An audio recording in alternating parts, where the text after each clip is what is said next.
This video today is a comparison of 4 very popular mid-priced headphones around the market today. All the specs and the statistics in the comparison I'm going to be giving you are not my own findings, not my own opinions even. They're all from this website, ratings.com. They review hundreds of headphones, and I really like the way you can compare 2 headphones side by side. So I've taken their data, and I'm just going to present their data to you, and then you can make your own decision as far as buying, purchase. I have the headphones lined up right now by price. So on the left is your least expensive, going toward the right is the most expensive. But they're all pretty much very similarly priced. So on the far left, you have the headphone called the Philips X2 HR, and that is $125 on Amazon. Next to it, going toward the right, is the Beyerdynamic DT 990 for also the same exact price, $125 on Amazon. To the right of that is the Sennheiser 598. And I want to stress that the 598 is very hard to be found right now. You can find it, but there's outlandish prices. So the 599 has replaced it, and the specs are slightly different. But I'm going to present the 598 specs because that's what I own. And then on the far right is the Sennheiser very famous 650. And that is the most expensive at $380. And I do want to mention that the cable you see on the floor is not the stock Sennheiser cable. That was a cable that I added. That was another $200 by itself. And I think I forgot to give you the price of the 598, which I'm going to give you now. And that's $133. And that would be the price for the 599. Again, the 598 is not available. So some of the differences you might see right away is on the Philips and the Beyerdynamic. They're both 1/8 inch jack, very common to plug in things into your phone, portable devices, where the 2 Sennheiser headphones are both more of your studio connection, 1/4 inch. So if you want to plug them in to any kind of mobile device, you would have to use an adapter. So if you totaled up the price for these 4 headphones, it's about $760. I told you I purchased an upgraded cable for another $200. So you're pushing over $900. So I wonder myself, one of my questions I have is, instead of buying 4 mid-range headphones like this, why didn't I just go for the top Sennheiser 800? Or the new Focals, pushing $1,000. But then they got crazy prices right now. They got headphones up to $4,000. So in my eyes, I'm thinking I didn't really make the wrong decision, because I purchased these headphones mainly for comfort. And they're all, like I said, they're all mid-range headphones, so they all sound very good. But I need something, I get fatigued fairly soon. I can listen to about a half hour with a pair of headphones, any of these, and then my ears. So what I do is I switch off. I switch off from one feel to another. They all feel slightly different, but they all feel good. So that's my story. I'm a musician. I've been playing drums for years and years. So I think I've lost some of my high-end hearing. So I don't think I'm the best judge of a high-end headphone. So these really meet my needs. They all sound incredible. The only difference that is glaring when I switch one to the other is their volume, their sensitivity. And so I usually use some type of portable amp for the ones that aren't loud enough, or you just have a couple more clicks of your iPhone. And that really is the only glaring difference I find when you get to this kind of quality. For those wondering where I got these custom-made headphone holders, actually they're not. All they are is I found them at the local stores that deal with women's earrings and jewelry. So I've kind of adapted them for headphone use, and it meets my needs. The first category that I'm going to be talking about, comparing the 4, is frequency response consistency. Again, these findings are not from myself. I want to emphasize that throughout the video. This is from that website, ratings.com. So, number one on the left would be the 650 Sennheiser, and that scored 8.4. The Philips scored 7.9, and the Beyer and the Sennheiser 598 scored 7.2. Again, personally, to my ears, they're all excellent. Could I hear the difference? I'm not so sure. It's very hard testing headphones because you have to take one off and then quickly put the next one on, and acoustic memory is not easy to remember. So these are not my findings. So in this one category, frequency response, Sennheiser 650 is the winner on the left. Next area of comparison is neutral sound. Now, if you ask me what is neutral sound compared to frequency response consistency, I couldn't give you that answer. But here are the results. Philips was number one at 8.4. The Sennheiser 650 was number two at 8.3. The Beyer is 8.1. And last is the Sennheiser 598 at 8.0. And again, I'm wondering if these numbers so close, 8.3 compared to 8.1, could be discerned by the common listener. I don't know that answer. Imaging. So our winner here, number one on the left, the Sennheiser 650 at 8.8. Right behind it, the Beyerdynamic at 8.7. Third is Philips at 8.6. And last is the Sennheiser 598 at 8.5. That is imaging. Peaks and dips. Number one, 650 Sennheiser at 7.9.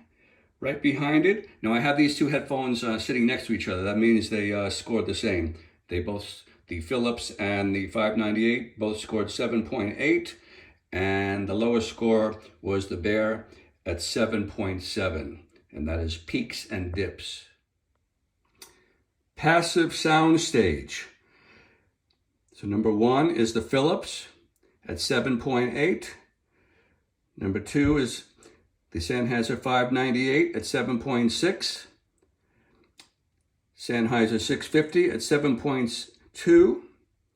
And last is the Beyer at 6.9. Passive soundstage. Openness. So the 650 and the 598 tied for number one at 9.5, and the Philips and the Beyer tied at 9.4. Openness. Acoustic space excitation. I don't even know what that is. Philips number one at 8.7. Sennheiser 598 number two, 8.4. And the Beyer and the 650 tied at 8.1. Now here's an area that could be a buying decision for many people. I know it is for myself. Build quality. So number one is the Beyer at 8.0. It has the most metal on there, which gives it strength, durability. Number two tied is the Sennheiser 650 and the Philips. They both have some metal and some plastic. And last is the 598, which is pretty much all plastic, but that definitely adds to the comfort, which we're about to talk about. And in my case, the next category is probably the most important, and that is comfort. So number one at 8.5 is the Sennheiser 598, or the 599 that you can now buy. And again, that all plastic, you lose durability, but it's super featherweight. It has wonderful velour ear pads. I can wear those the longest. I could probably wear those pushing 45 minutes compared to the others, maybe 15 or a half hour. Next is also really comfortable is the Philips at 8.0. I do want to warn you something about the Philips though. It has velour black ear pads, and they will do a great job cleaning your couch. They pick up every little piece of lint that shows up on that black. So here I'm demonstrating on the floor here. I'm sure I'm gonna have a cleanup job on those headphones after I'm done here, but they are very comfortable. They have more clamping force than the Sennheiser though. Next is the Beyer at 7.5, also very comfortable, but you notice those similar velour ear pads, but they're not black, so you don't see every speck of dirt. Also very comfortable, and it does have metal parts on the headband. And last but not least is the Sennheiser 650, and if you notice, it's the only headphone out of the four that has two leads, one on the left and the left ear cup. So that's adds to discomfort, and especially in my case, where I added that upgraded cable. It's a little stiff, and I sometimes feel that those cable ends against my neck. So anyway, this area is very important to me, comfort, and the 598, like I said, is just a feather on your head. Now we come to the meat and potatoes of real headphone lovers, and that is the sound.